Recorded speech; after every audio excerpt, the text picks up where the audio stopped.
Welcome back. Chinese New Year isn't just a festive season for many, it's also a time when renewed relationships are a priority, as well as respect is shown to the elders, and business ties are strengthened across Asia and beyond. Cultural understanding can make a real difference when it comes to professional settings. So today we're looking at some practical do's and don'ts when doing business during the Chinese New Year period, and how small gestures can leave a lasting impression. Well, joining me in the studio today is Dr. CHEE Assistant Professor of Business Economics at the Faculty of Social Sciences, University of Nottingham, Malaysia. Doctor, welcome. And first things first, Happy Chinese New Year to you. Yeah, thank you very much. Thank you for taking out time to be with us here today, and of course giving us a little insight to some practical do's and don'ts during this auspicious time. So is it appropriate to talk business at the table when you're with family or friends? Is it a good time to fix a meeting with a business associate that might be in town for whatever reason?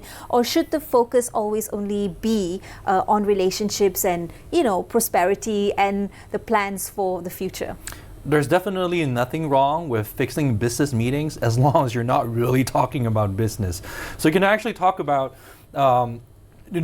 things with your business partners. You can actually talk about family. You can talk about how things are, whatever it may be. But you don't want to go into liabilities. You don't want to go into debt. You don't want to talk about things that might be perceived as inauspicious. So you want to avoid like all the details that's actually coming in. In some sense, you want to close your laptop and you want to open your heart during that period. So you're actually trying to connect. So it's all about connecting with people, not so much about counting beans or talking about details that might actually get people riled up. So the whole point about the Chinese New Year is that you want to set a tone for the coming year.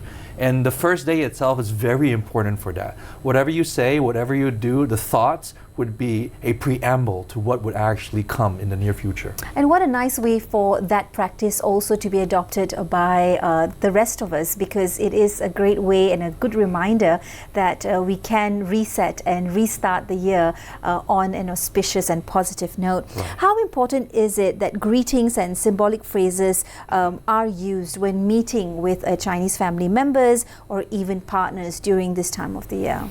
Well, like I said, on the first day itself sets the tone for the rest of the year. So you want to start off with something auspicious. You want to talk about things that are good, like 恭喜发财, which means may you prosper, or may you be wealthy.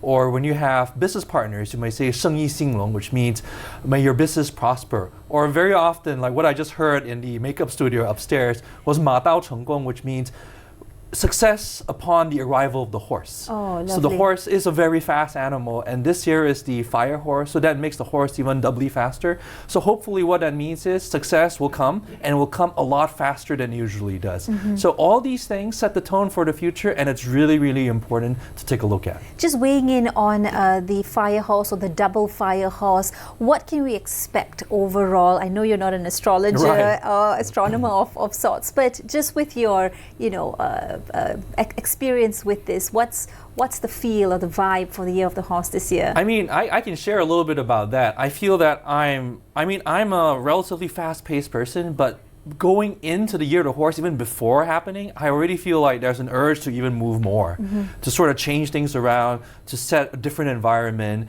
to actually work harder than I usually do. So if you have to be very careful with the Year of the Horse and the fire horse, because if you're not careful, you might actually run too fast and you might actually burn out. So you want to sort of keep things cool. You want the pace to be relatively okay, not too fast, in order for you to actually keep up with the horse. I like that. It's a good reminder for the rest of us as well that we can start out fast, but it's about that journey as well, not just getting to the end of the race. Now, are there any cultural taboos, like any do's and don'ts that we need to observe during this time, whether one is local, one is Malaysian, or one is a foreigner? Don't give clocks or watches, because it means your time is up. And that's something you don't want to do. So the Chinese are a very taboo-driven culture. We have all these sort of traditions that we had in the past. So when you say, if I'm giving you a clock, it sounds like your time is up in this world. So you don't want that. You don't want shoes either, because shoes means rough. It means something that's actually graded. You don't want things like that. So you don't want a year to be rough, so don't give shoes, because shoes sound like rough in Chinese actually. And even scissors, because you don't want to give sharp objects because you're cutting ties. So especially when you're dealing with the Chinese community, the business community, that's the last thing you want to do. I want to cut ties with you. Let me give you scissors. That's probably the easiest way to tell them that you don't like them. Right, and there's also a bit of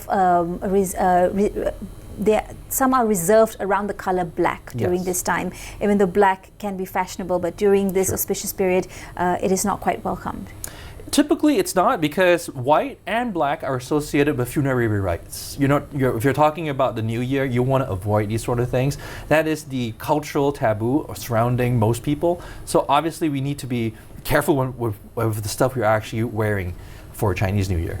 For someone new to the environment, what's the simplest way to show respect and build goodwill?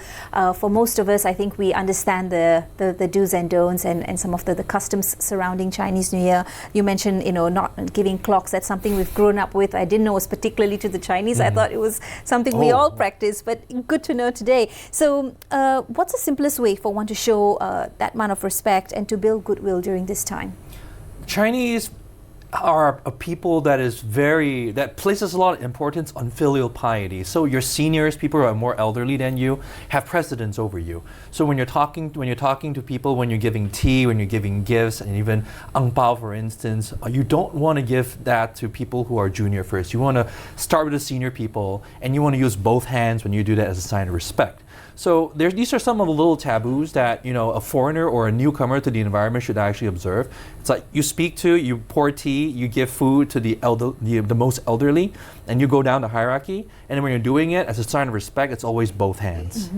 Nice. Now, you'll be joining us in a little bit on our next program, The Nation. What bigger themes about the Chinese diaspora and business will you be exploring in that conversation? So, a little bit about the cultural heritage of the diaspora, its impact on local businesses and regional, international business, and a little bit about feng shui.